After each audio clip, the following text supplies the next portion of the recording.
Metal Gear Armory here again at our workbench. I'm going to apologize. We didn't shoot the repairs on this rifle. We really didn't have time with our schedule. But I want to show you the kind of tolerances we're working with. If you're a hunting enthusiast and you do big game or long distance shots, we do rifle bedding, we correct headspace, we can fine tune your bolt and receiver. We can really trick out your hunting rifle for you if you need to. So just real quick, this is a real Mauser 7mm. I believe it is a Spanish small ring version. I know it for a fact it is a small ring. The Spanish part might be questionable. I believe it is with the markings that are on it and the research I've done. So we set the barrel back. He had come in complaining of a lot of pitting in the front of his bolt.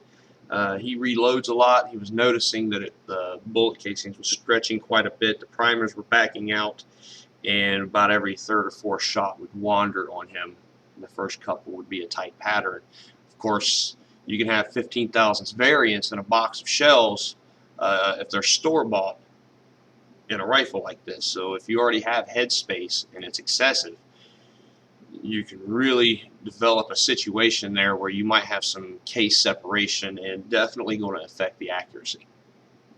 Now, we did set the barrel back. We polished the pit out of the bolt face.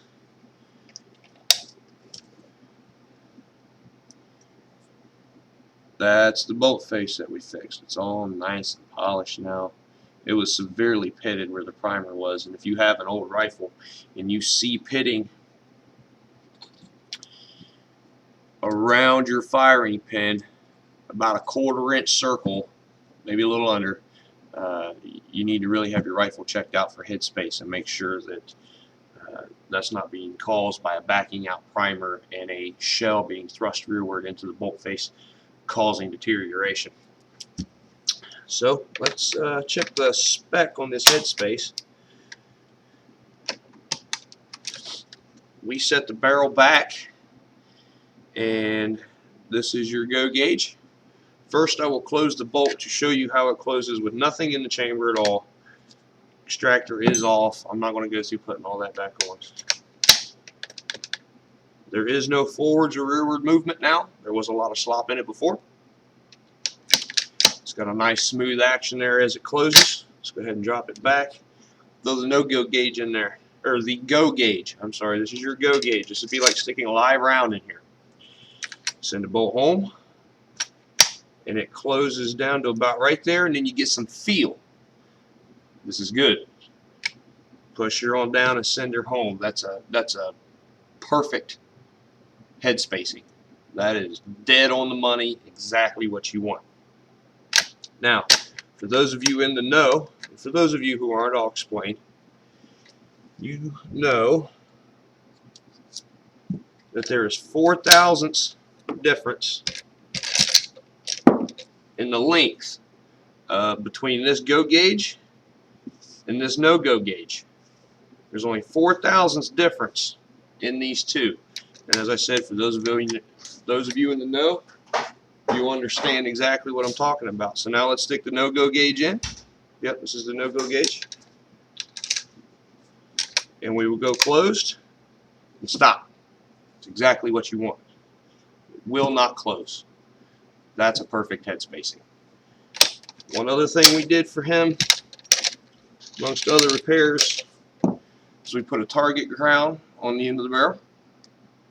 What this does is it recesses your riflings, and that way if you dent or ding the muzzle of your barrel, it protects that and won't affect the accuracy.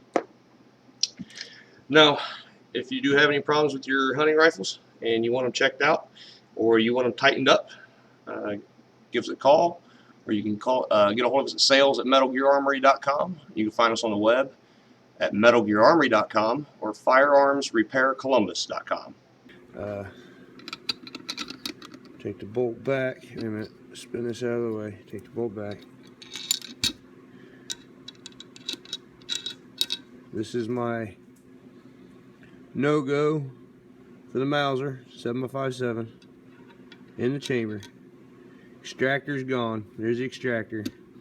We're going to slide the bolt home, and we're going to close it. And That is not good. And there's still about 10 thousandths worth of play in there. So, there. Now I showed you that the headspace is no good. There's no point putting anything else in there because it just rattles some more. Something else I wanted to show you. I don't know if you can see it or not. There's a hairline crack inside of this bolt. I don't know how it got there.